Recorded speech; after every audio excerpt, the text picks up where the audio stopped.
Hey, everybody, how are you? Hope you had a fabulous weekend. Good to be with you here on If You Don't Like That.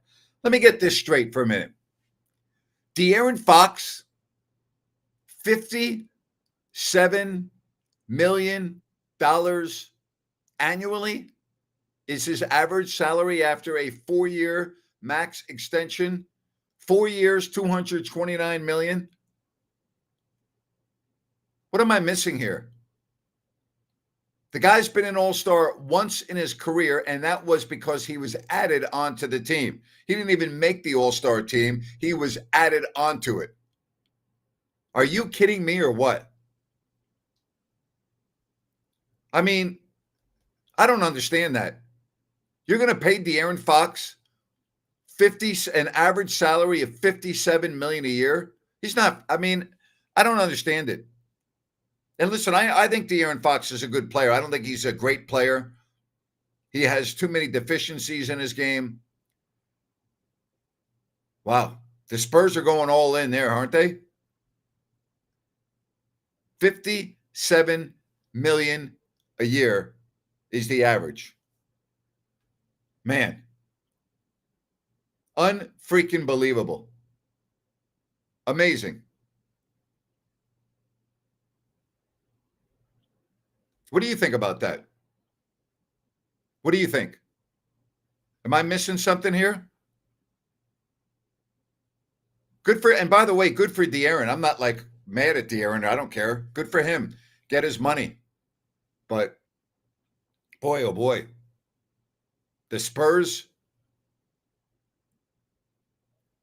I got to tell you, I'm a little surprised. I really am. And I'm gonna go on record right now on the 4th of August and tell you I think it's a mistake. I think it's a mistake. I really do. I think it's a mistake. All right, we got football going on. Preseason games coming up this week. Just means what it means to me is we're 1 week closer to the start of the NFL season. And if you're a Cowboys fan, could you mess up the Micah Parsons, just everything about it, any more than Jerry Jones has? I mean, what a circus. Seriously. What an absolute circus down in Dallas. I just can't imagine having a player the caliber of Micah Parsons and that guy wants to be traded. I mean, you can't have a more messed up situation, okay, than what's going on in Dallas. And do I think it will get worked out? Yes, I do. It normally does at the end. It normally does at the end. But boy, what a mess. Seriously. What a mess. That's just bad PR. I mean, Jerry's real. I mean, and let's be serious here. Jerry's really starting to lose it, isn't he? He's really starting to lose it. All right, the 49ers, okay? They released kicker Greg Joseph, so that means Jake Moody's going to keep his job. There was a couple of thoughts that they might go in a different direction, but that's now going to be Moody's job. And by the way, I think it's the right decision.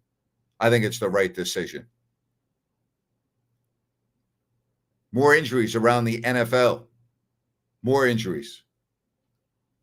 I mean, every day, right? Every day I go on the internet and I'm seeing injuries. Every single day. And we're talking about practice injuries. A lot of times non-contact injuries. All right, I want to talk about the Minnesota Vikings for a minute. The Vikings play on Saturday. They're playing the Texans. And Kevin O'Connell, their head coach, said today that J.J. McCarthy will get time. Well, he needs to. All right? If you remember, McCarthy got hurt last year in the first preseason game and missed the whole year. So the Vikings, who had a very good year last year until the end and the playoffs, are going with McCarthy as the guy that's going to take them to whatever level they think they can go to. I don't see it. Not this year. I really don't see it. Who else is on the roster? What, Sam Howell, Brett Rippon? I think the Vikings are going to take a step back this year. And I know they didn't win in the playoffs, but I'm talking about in the regular season. I think they're finishing third in that division. I think they're going to finish third in that division. I think Detroit and Green Bay, 1 and 2, and depending on whether you put Green Bay 1 or you put Detroit 1. And I think Minnesota's 3, and I think Chicago's 4. I think when you look at that division, I'm not ready to go there with the Bears yet. I'm not sold on Williams as quarterback. I think the Bears still have some growth to do, obviously. Detroit, you wonder that, them losing last year as the number 1 seed to Washington, they were just, they couldn't stop anybody. They had so many bodies out of the lineup on defense. They got really bit by the injury bug last year, and it cost them. Now you don't have Aaron Glenn, your defensive coordinator. You don't have Ben Johnson, the offensive coordinator. So you have 2 new coordinators, but you've got a load of talent, and you've got a team that knows they're good, and you have to hope that they have a little bit better luck with injuries this year. Goff had a great year. Offensively, they didn't really have any issues. It was on defense. Question from Richard. What's the latest on Russell Westbrook? Nothing's changed. He's still looking for a job. I don't know why the Kings would want Russell Westbrook. I've said that before. I don't understand it. What are the Kings doing? Do they want to be an old folks home? Or are they going to hit the reset button and build their youth? Like, I don't understand what's going on. I like Dennis Schroeder. He's a consummate professional. He's a guy that plays hard. Again, he's a very, very professional guy. But, he's 32. I think probably better as a third guard instead of a lead guard. But he's still an improvement over what you had. As far as Jonathan Kuminga, Steve Kerr doesn't like him. Ron Adams doesn't like him. To me, it's an ownership deal is what I'm hearing. That the ownership is more on board with Kuminga. Kerr doesn't want him. I'm not licking my chops to get Jonathan Kuminga. I'm just not. I'm not. I know a lot of Kings fans are like, oh, Kuminga, got to get him. I'm not in that camp. I'm just not. I think when I look at Kuminga, yes, there's upside, right? Yes, there's upside. But it's too risky for me. It just is. It's too risky. All right, why don't we get to a call or two right here on If You Don't Like That? And Kazio, what's going on? Hey, Grant. Hey, how much is Vivek Ranadive going to be spending on this nursing home that he's going to be for all these old guys out on the team? How he's what? How much money is Vivek Ranadive going to be spending for all these old folks on the team? Well, I don't know, because right now they don't have Russell Westbrook. They don't really have we know Levine's making a lot of money. We know DeRozan is, but they can also still play. I mean, Russell Westbrook, I just don't understand it. It doesn't make sense to me. Yeah, there's definitely a logjam at the guard position. That is not his own thing, but like, he doesn't fit with the team. And like you said a couple of shows ago, you had said like this team is like what a 12-year-old kid would build on 2K. Straight up, you'd like hit that dead on. Why'd you change your name on me, man? Me? Yeah. What do you mean? Oh, I don't know. I was just wondering. I was just wondering about the name. But so you don't want Russell Westbrook on the team, correct? I do not. It makes no sense. Yeah, I'm with you. It doesn't make any sense to me either. It really doesn't. And as of right now, he's not on the team, so I'm going to assume that he's not going to be. But it doesn't make sense to me. I would rather, I mean, even as a fifth guard on the team, I'd rather develop Devin Carter than have Russell Westbrook. Yeah, I mean, I don't know if Devin Carter will ever be anything special for this team, but I think I know what you're saying. Also, I told Ryan this on his show earlier. Grant, I got to be honest. Last night, I had the greatest dream in a long time.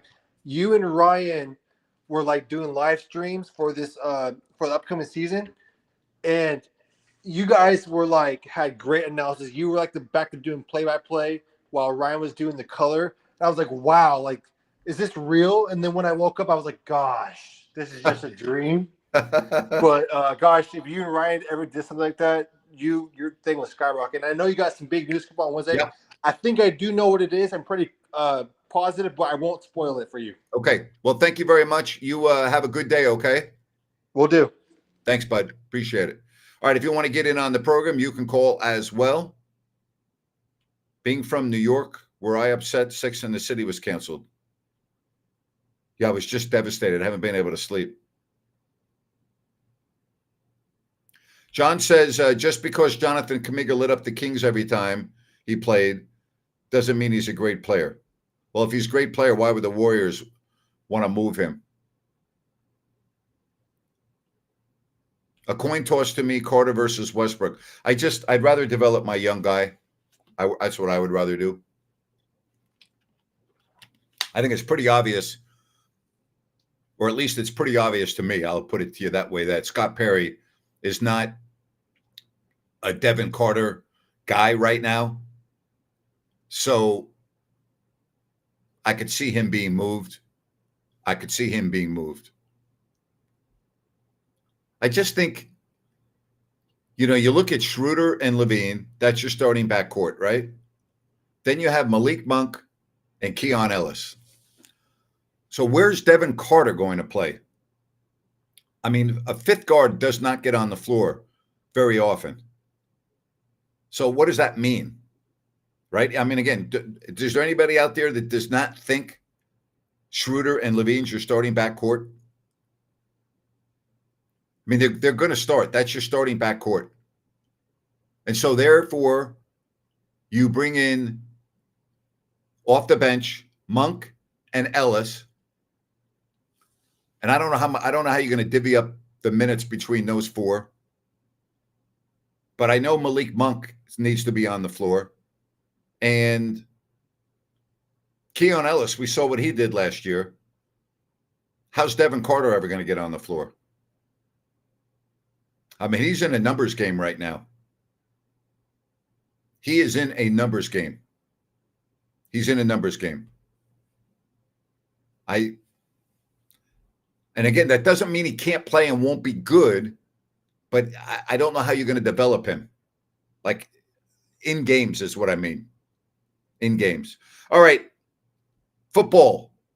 Not much going on in basketball other than the rumors and the De'Aaron Fox news today. I just don't understand that. If you're just joining me, I don't see that. $57 million average salary for a guy that really has never been an all-star.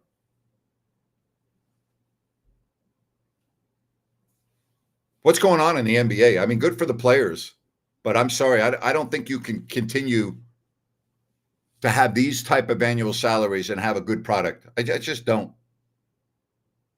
Where's the incentive to play every game? Where's the incentive to go grind it out? I just don't like the trend that I'm seeing. I don't. I think when you get to a certain point with salaries, there's kind of a, well, I'm not, my ankle's bothering me, my hand's bothering me. Like, I don't like it. And again, if I'm De'Aaron Fox, I'm happy as heck. I got exactly what I wanted. I didn't want to be in Sacramento. I got to go to the place I wanted to be. The Kings got screwed on that deal, in my opinion. Although, hopefully they draft well or use their draft capital, but on the surface, they look like they got screwed. And now you get a 200 and what, $39 million extension. Clutch Sports, man, they get it done. They get it done. You got to say that about Clutch Sports. They get it done.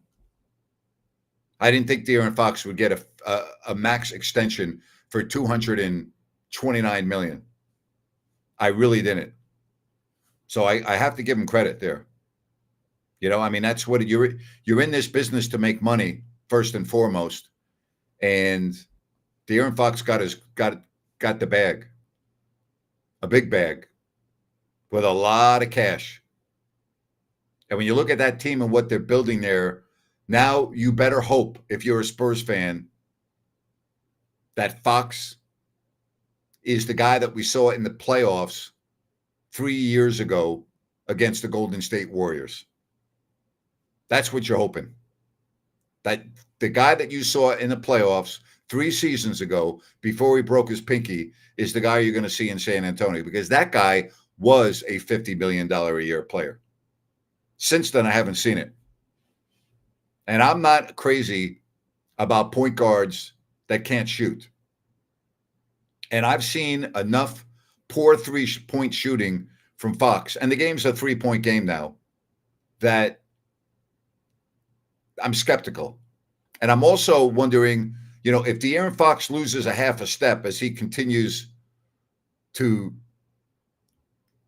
be in the league a number of years, which he already has, and we talk about attrition and everything else, then what?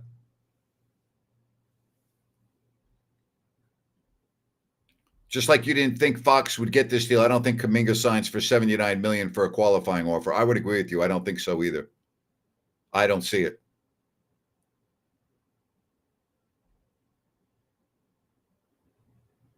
Insanity to pay someone that much. Fox saved roughly $50 million in taxes. I didn't even think about that. Is that what that comes to? John, is that what that comes to? That much? John, is it really that much? I haven't figured that out. Wow.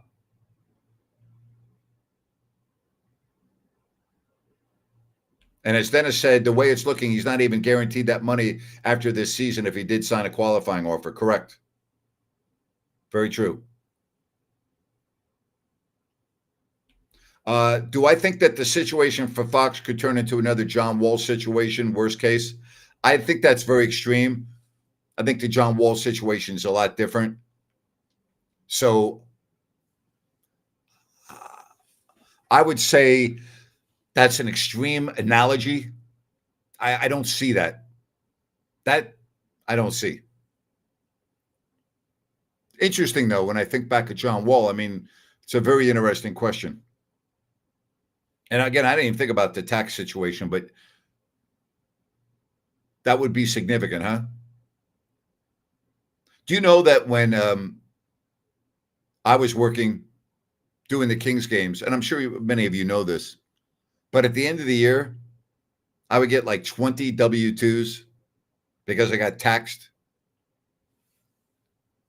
when I did work on the road, whether we were in Louisiana, New York, right? Massachusetts, Illinois. It's a pain in the ass. You know, I do one game a year in Boston, and I got to fill out a tax return for Massachusetts.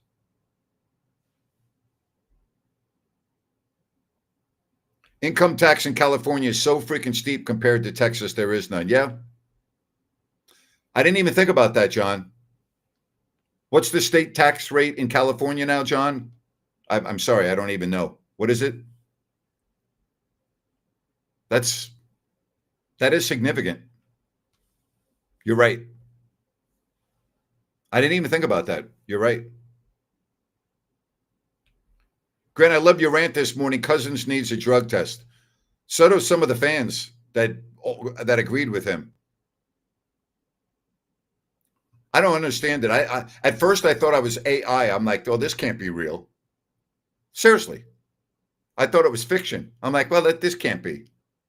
And then when I realized that it wasn't AI, I'm like, really? Ridiculous. Absolutely ridiculous. Yeah, let's put a guy's jersey in the rafters who never played in a playoff game, who got tons of coaches fired, who was suspended all the time, who embarrassed the franchise constantly, who was a coach killer, who spewed out vulgar, just vile obscenities at fans, both men and women, bullied the media. Let's see, where else can I go? Has an audio recording of threatening to put a bullet in the head of his baby mama.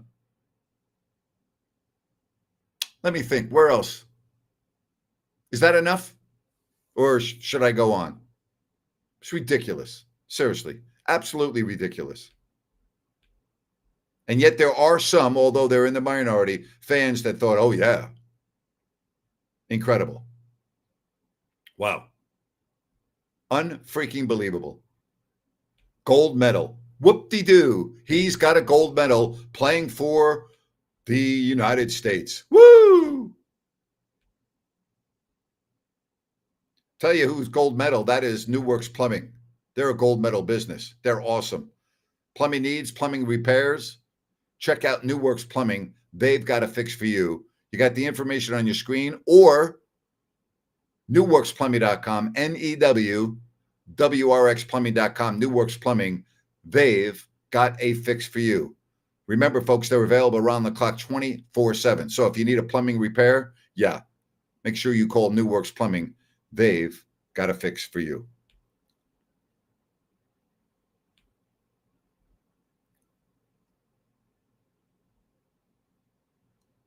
He did not chase off a broadcasting legend. That is a myth. Let's all take a drug test and see who's real. Oh, my gosh. Yeah, he did just get kicked out of a league for attacking a fan down in Puerto Rico. Shocking. Yeah, I forgot about that. Had the Lunar New Year celebration canceled because he felt the Year of the Monkey was a shot at, well, it wasn't a shot at BLM. It was a shot at, as he put, African Americans. Again, and the Kings folded like a paper airplane.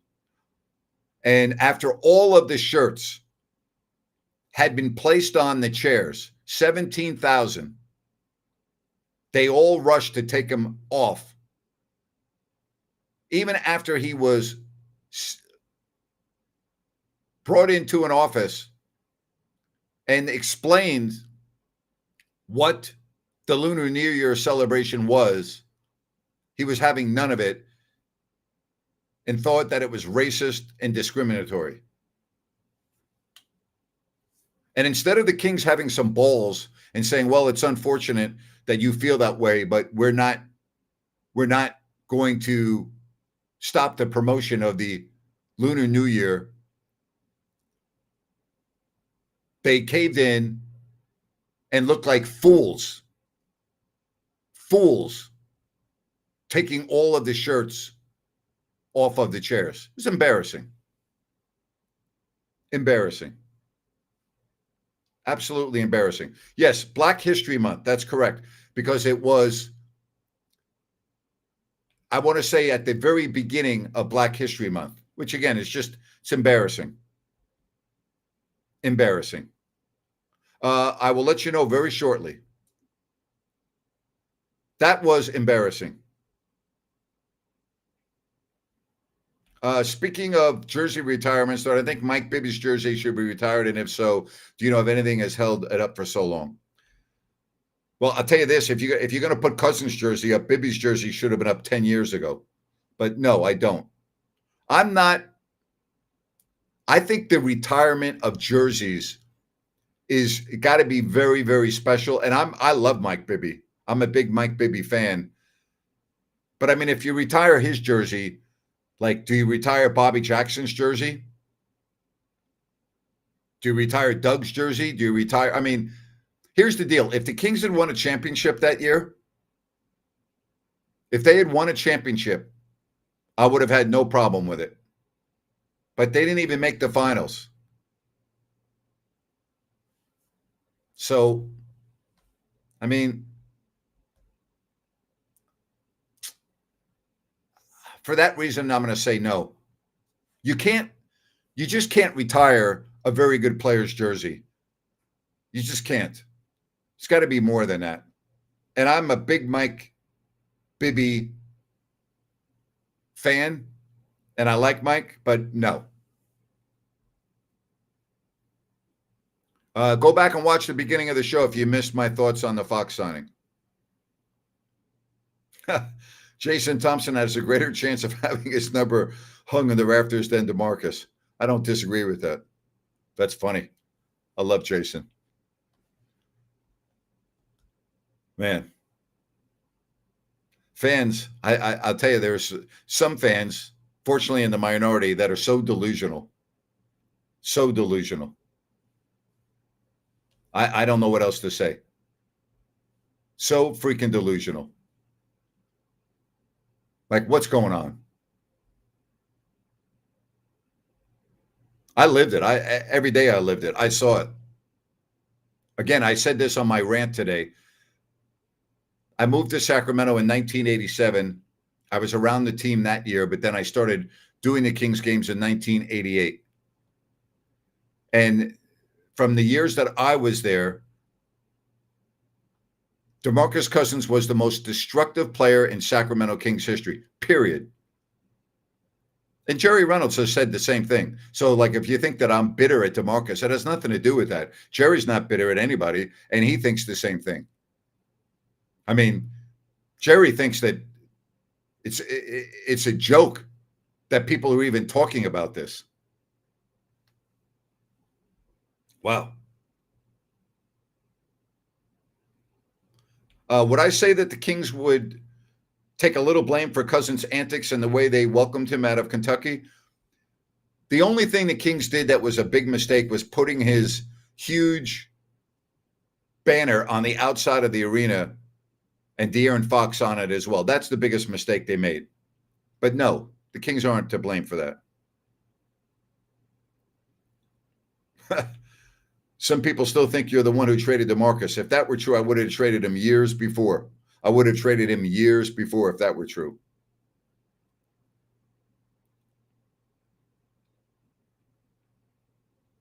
Unbelievable. Derek Smith is number 2 back in the 80s. And I say this with hesitation because I wasn't there for most of Derek Smith's tenure. I was only there for a year, and then he got traded. And I like Derek Smith. But a guy that I probably respect as much as any person I've ever met in my years of being with the Kings organization was the late trainer Bill Jones. And Jonesy said he was the worst guy he'd ever been around. And if Bill Jones says that, then that's enough for me to take his gospel and said that he was very destructive. But I can't comment on that because I wasn't around him enough. I wasn't around him enough. Can we stop with the jersey retirement? Stop it. All right. Stop with the questions about the jersey retirement. It's actually embarrassing that I'm getting these questions. Yes, there was. I'll read this. I was too young for the early 2000s, and there was a big rivalry between the Kings and the Mavs. I know they faced each other 3 times from 02 to 04. Dirk was my favorite player. Yes, it was a very big rivalry. Yes, it was. Matter of fact, they played on Christmas one day. Hello, South Bend. How you doing? Hello, South Bend. I used to love going to South Bend. I announced basketball there. I announced hockey. And I played in the first ever lacrosse game in their football stadium. Yep. Kings and the Mavs were always a good game. It was probably, when you think about it, as good as any games they played all year. They were great games. Great. Fabulous. Absolutely fabulous. I think back at Michael Finley and Dirk Nowitzki and before Steve Nash was traded. I mean, Don Nelson, Rick Adelman.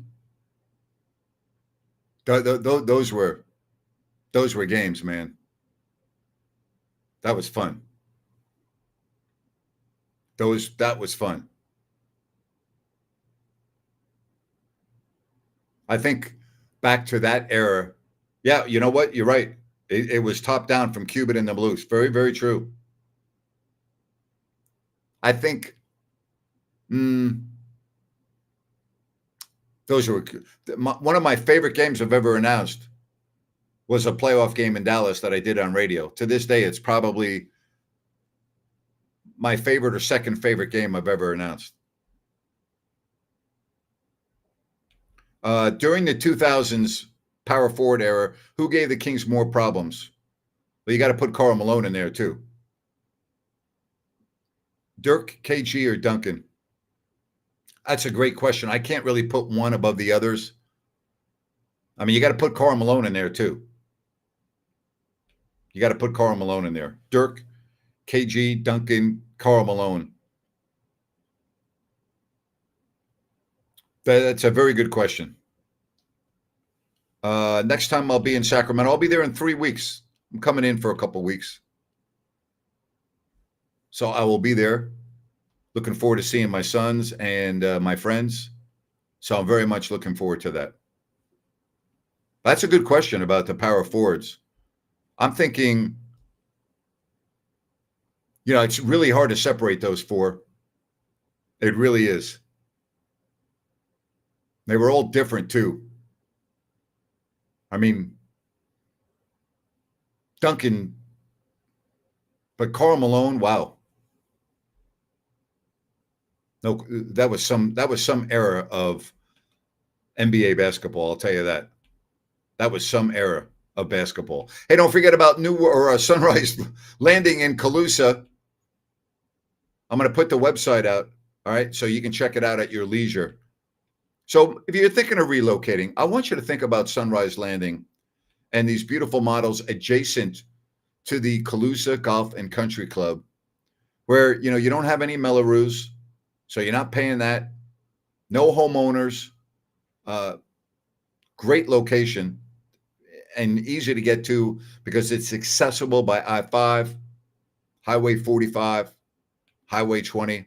And if you go to CalusaSunrise.com, you get all the information you need of Sunrise Landing. That's CalusaSunrise.com.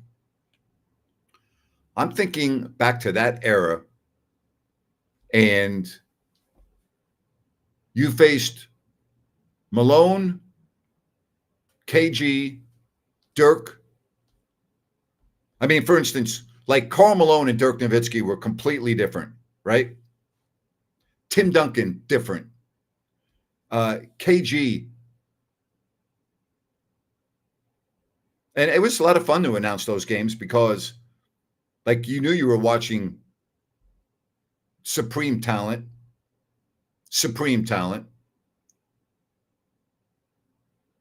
And consistency. Very rarely did you walk out of a gym and you say, wow, Duncan didn't play well tonight. Dirk didn't play well tonight. Malone, I never saw a game that Karl Malone didn't play well in. KG, very rarely would you walk out of the arena and go, gee, he didn't play very well. Any thoughts on college football? No, not really. I just love watching it. I don't really have a favorite team per se. So I enjoy it. I love going to the games. I try to make an SEC game every year. I just love that atmosphere down there. I mean, it's just nothing quite like it. There's nothing quite like it. It's pretty special. I mean, when you walk into a game at Alabama, game in Knoxville, and 105,000 people at Neyland Stadium in Tennessee, it's freaking unbelievable. Just the buildup to those games. Like the atmosphere on a Saturday in those college towns, there's nothing like it. I mean, it really begins on Friday, but when you wake up on Saturday, especially if it's a night game, it's unbelievable. I mean, it's a way of life. I mean, it truly is. It is a way of life. It is a way of life. And it's so much fun to experience that. Yeah, Luca does look good. I don't know what he's lost, but he's obviously dedicated himself to a new body, and we'll see how long it lasts. I've seen a lot of guys come into camp in great shape, and then they eat their way right back to where they were during the year. It's the truth. I've seen it. I've seen it. Guys that come into camp in great shape, and then, you look at the All-Star break and you're like, what happened to you?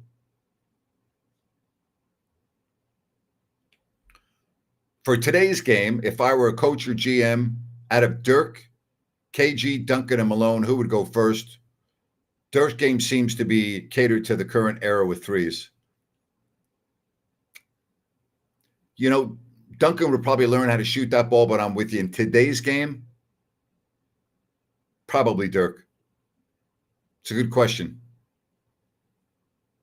Probably. I can't imagine Karl Malone being a three-point shooter. I mean, Dirk would probably be the closest thing to Nikola Jokic, right? Garnett would be there too. I mean, Garnett or Dirk, I think that would probably be correct. Probably be correct. Either or. It's a good one. Hey, don't forget about Bennett's, Sacramento, Roseville, the West Side Grill in Rockland. Their Taste of Summer menu is great. You can check it out by going to bennettsrestaurants.com. A lot of choices, whether it's your entrees, whether it is for happy hour with their new additions to their menu.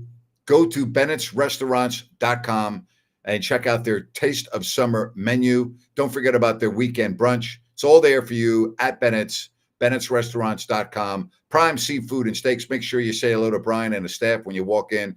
I'm looking forward to being there in a couple of weeks. I will be there often, lunch and dinner, and I'll be at all three locations.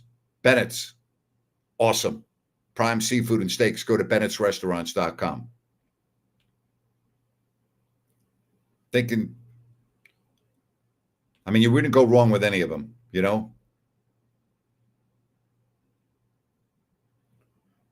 Karl Malone or Shaquille O'Neal are two guys I cannot see shooting three balls consistently unless they are consistently missing. I wouldn't see that. And again, that's what's wrong with the league today, is that you would try to take a Karl Malone, right? Or you would try to take a Shaquille O'Neal and turn them into something that they're not. That's what's really wrong with the league right now.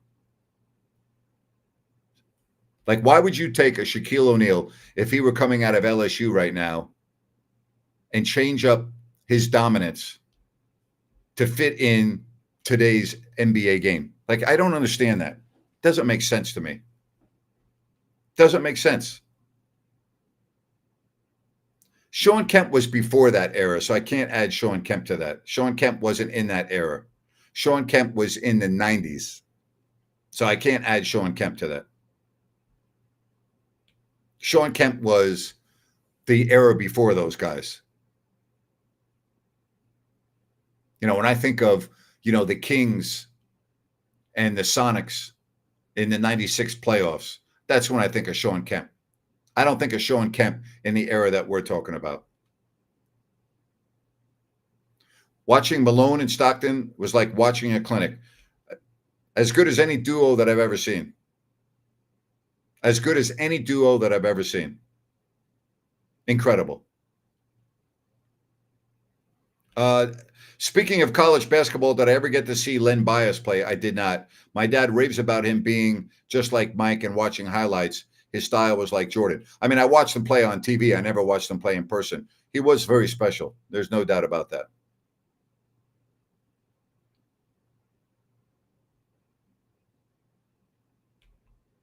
So I had a debate with my cousin about the Lakers, Gasol, and Davis Laker. He said Laker Gasol is better than the Laker Davis. I would agree with that.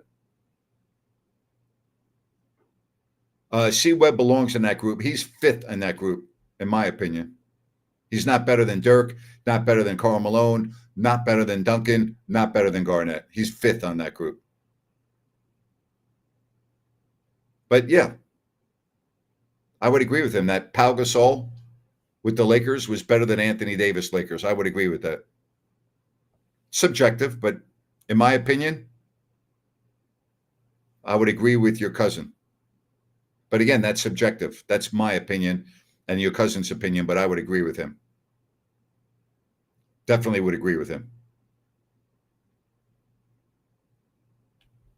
Grant, I really enjoyed Mad Dog Russo's rant on Luka getting in shape for the Lakers. I missed it, but I can imagine.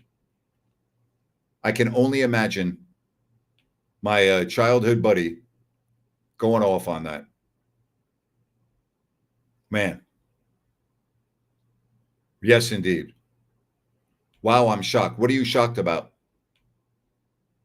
That Gasol would be picked? I bet you a lot of people would pick Gasol over Davis in terms of their Laker tenure. Add Rasheed Wallace over C. Webb.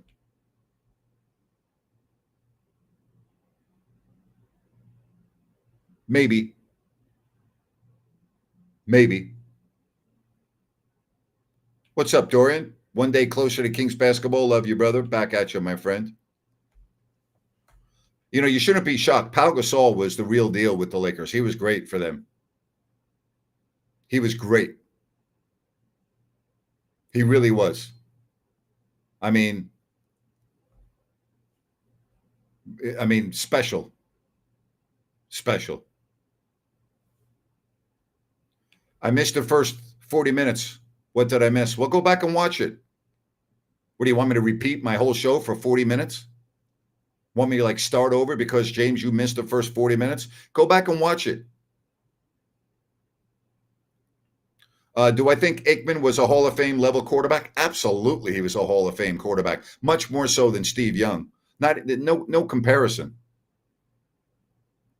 I mean, Troy Aikman was great. Troy Aikman, yes, Hall of Fame quarterback. Steve Young only had one good year. Look at his playoff record. He had one good year, and he was great in that playoffs that year. But Steve Young was a very inaccurate quarterback compared to Troy Aikman. I mean, it's just the truth. I mean, one of the most famous plays in 49er history was the touchdown to Green Bay on a game-winning drive to Terrell Owens. Well, the play right before that was a typical Steve Young play. If you go back and watch that drive, a play or two before that, he threw the ball right in the coverage, right into the hands of a Packers defensive back, and he dropped it. The Young to Owens play would have never happened, would have never occurred. And the narrative would have been completely different on a horrible pass from Young. Aikman over Romo and Dak combined, and that's coming from a Niners fan, no question. No question. Troy Aikman was great. Not good. He was a great quarterback.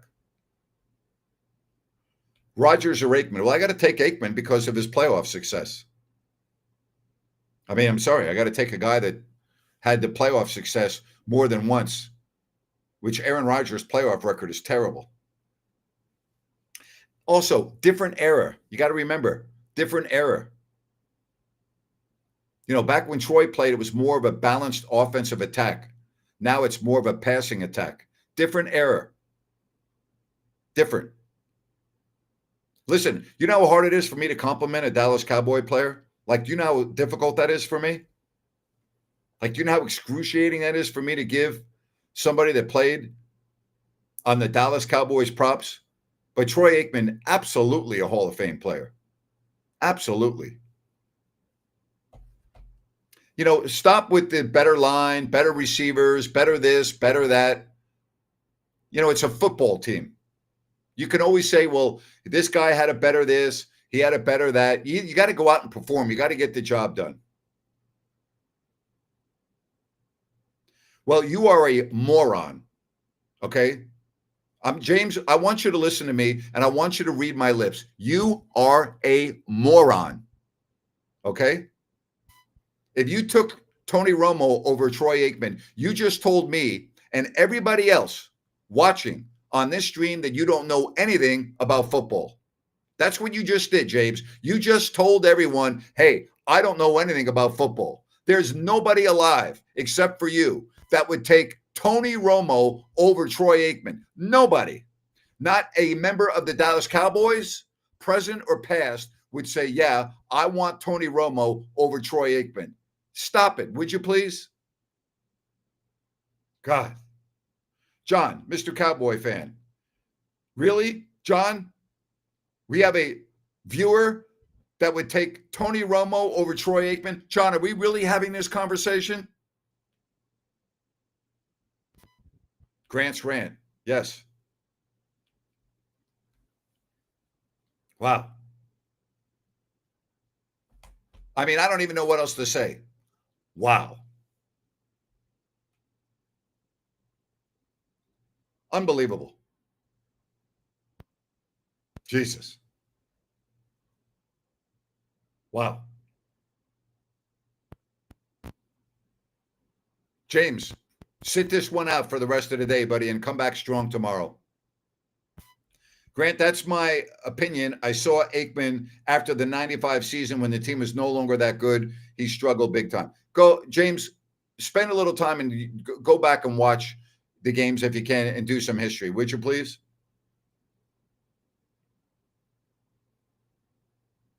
In their prime, I would take Troy Aikman over Steve Young every day of the week and then the next day.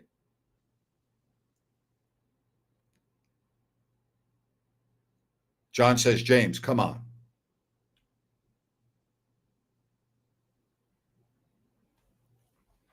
Incredible. That's all right. He is right. It is just his opinion. He is right about that. It is just his opinion.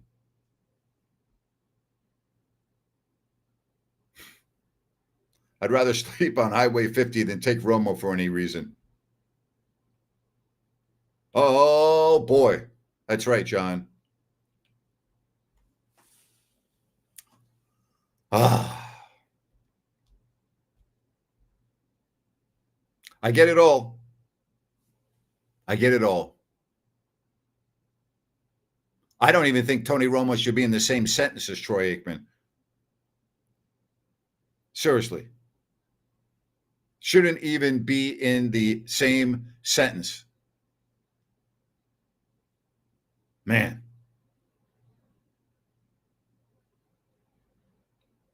You imagine if I went on a Dallas sports talk radio station and I called in and I said, hey, let's talk about quarterbacks. Let's talk about Staubach. Let's talk about Danny White. Let's talk about Tony Romo. Let's talk about Aikman. Let's talk about Prescott. Like, I'm going over different eras. And I said, what do you think, folks? If I were starting a team today,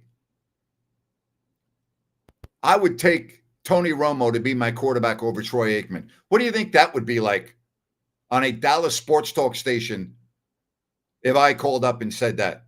Oh, my God. Click.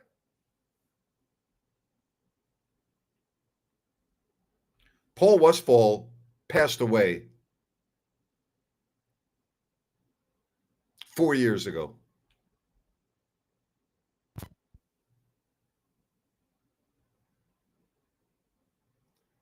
Brain cancer. Rest in peace, Paul. Great man. Great man. James, stop it, James. You're an idiot.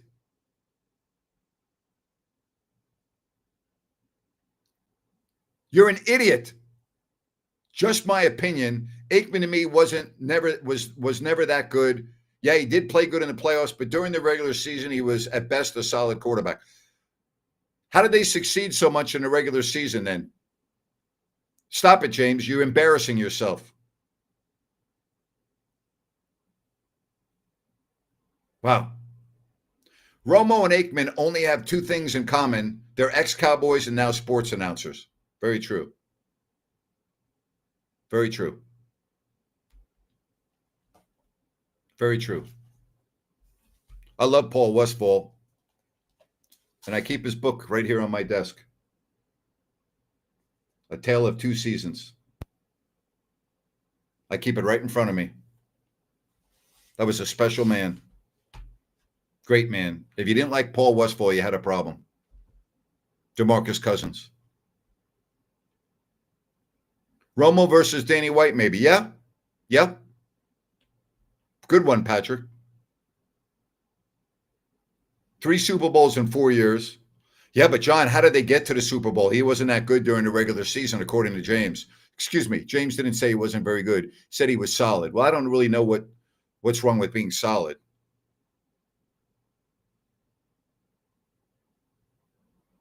Tony Romo was the worst late-game quarterback in NFL history.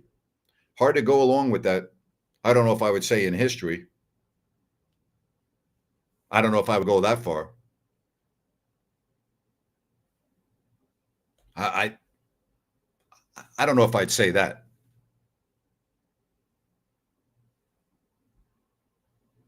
I mean, you think about, well, I'd have to put Roger Staubach. Again, it's a whole different era. I mean, I watch Roger Staubach play a lot. I don't know if I've ever seen Roger Staubach play a bad game. So, like, if I'm thinking of greatest quarterbacks of all time, Staubach to me is number one. I got to put him number one. I got to put Aikman number two. I don't know how John would feel about that and some of my older viewers, but to me, I got to put Roger Staubach one. And again, I watched him play. I had one of the great evenings of my lifetime sitting next to Roger Staubach at a dinner and talked to him for hours. And it was just one of the great nights I've ever spent. It was phenomenal. But, I mean, I got to put Staubach number one.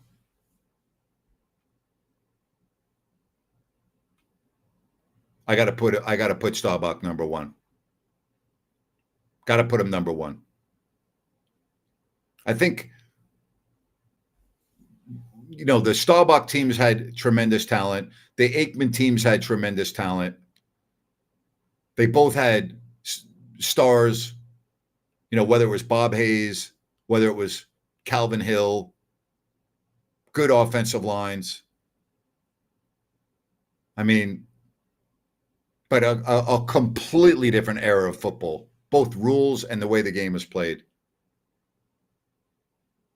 I mean, the way the game was played back when Roger Staubach played and today is literally night and day. Thanks, Grant. I know that's hard for you as well, but honest. Yeah. I mean, Staubach was one of the best quarterbacks I've ever watched play. Well, would I put him in the greatest of all time? No, I wouldn't put him in that category. And I'm talking about but a lot of people forget Roger Staubach when they talk about quarterbacks because it was such a long time ago. I watched him play. And so I always remember Roger Staubach. And I was thrilled to go watch the Dallas Cowboys play when I was a boy at Yankee Stadium because I knew I was watching special. Even as a kid in the 60s, I said, wow, I'm watching Roger Staubach and Bob Hayes and Calvin Hill and like that great team. Man, I love that era of pro football. Matter of fact, that's my favorite era ever of pro football, and the Giants were terrible in the era that I'm talking about. But to watch Jim Brown play, to watch Johnny Unitas play in person, to watch Joe Namath play in person, right? To watch Leroy Kelly play in person, to watch Dick Butkus play in person, to watch Jack Lambert play in person, L.C. Greenwood, Mean Joe Green, Bubba Paris, Bubba Smith, rather. I mean, those were the days. Though O.J. Simpson, those were the days. I watched them all. Don Meredith, forgot about him. Good one, Patrick. Forgot about Dandy Don. Forgot about Dandy Don. Yeah. In my opinion, Jim Kelly was better than Steve Young. My opinion.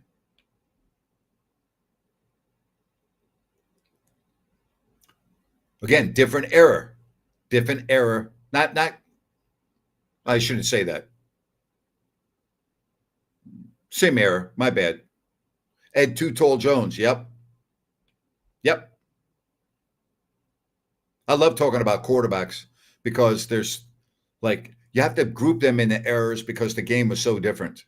Now think about that. When Roger Staubach played, you could mug a receiver all the way down the field. It wasn't any like 5 yards and hands off. Right? Totally different. Totally different. Night and day. I mean, think about being a quarterback now where you could get destroyed, and I really mean that, destroyed by oncoming rushers, okay? And your receivers could be pushed and grabbed all the way down the field until the ball was in the air. Think about that for a minute. There wasn't any like 5 yards and you can run a free route. No. Totally different era. Different. Most underrated quarterback of all time. I'd choose Ken Anderson. Yeah. He'd be one. Augustana College. Kenny Anderson. Augustana. Snap of the ball rules, everything totally different. Ken Anderson was a great quarterback. I would agree with you. I mean, no, I don't rank my quarterbacks based on championships. Dan Marino is one of the greatest quarterbacks of all time, and he never won a championship. And they did bury quarterbacks. Oh, yes, they did. Quarterbacks got mugged back then. They got mugged. Absolutely mugged. They got mugged. Think about that. Today, it's so different. Who was better, Eli Manning or Peyton Manning? Come on, really? Come on, Johnny. Peyton Manning, without a doubt, is one of the greatest quarterbacks to ever live. You can't have the conversation and not have Peyton Manning in there. You just can't. I mean, he's one of the best. Of all the quarterbacks that I've ever seen in my lifetime, and I watched football up close and personals, 60s, 70s, 80s, 90s, turn of the century, second decade, and here we are. Peyton Manning is, without a question, one of the top 5 quarterbacks I've ever seen play. Not even a question.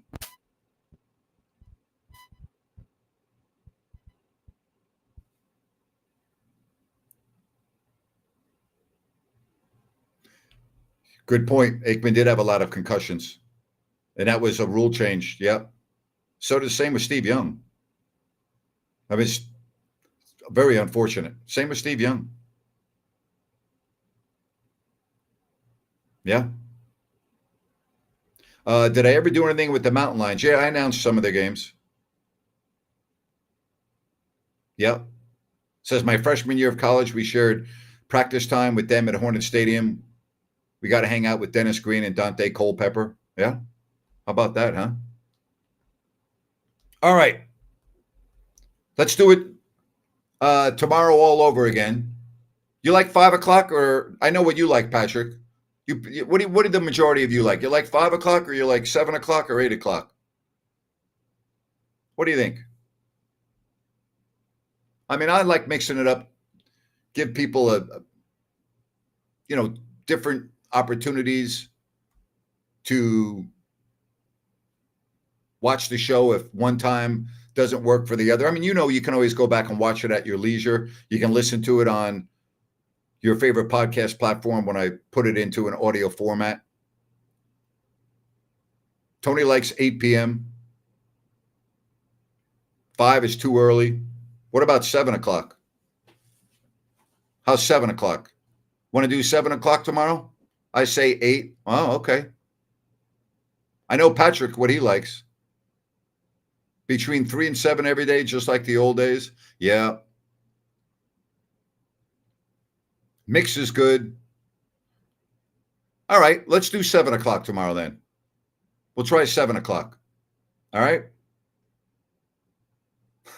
I know what Baki likes. The earlier, the better. Paul likes 5 o'clock. 7 o'clock's good too. All right, tomorrow, 7 o'clock, all right? Tomorrow, 7 o'clock, and I'll announce everything tomorrow for Wednesday, so you won't miss a thing on a big day coming up, all right? Talk to you then. Thank you, everyone. James, I called you a moron, right? It's only entertainment purposes. You're entitled to your opinion. I just want you to do a little more research the next time, okay? All right? Like, ask a couple of people, Troy Aikman or Tony Romo, and see what you get, all right? Amazing. All right, 7 o'clock tomorrow. Don't forget, the King's Court with Jerry Reynolds tomorrow at 3 o'clock. Appreciate you all. Bye-bye now.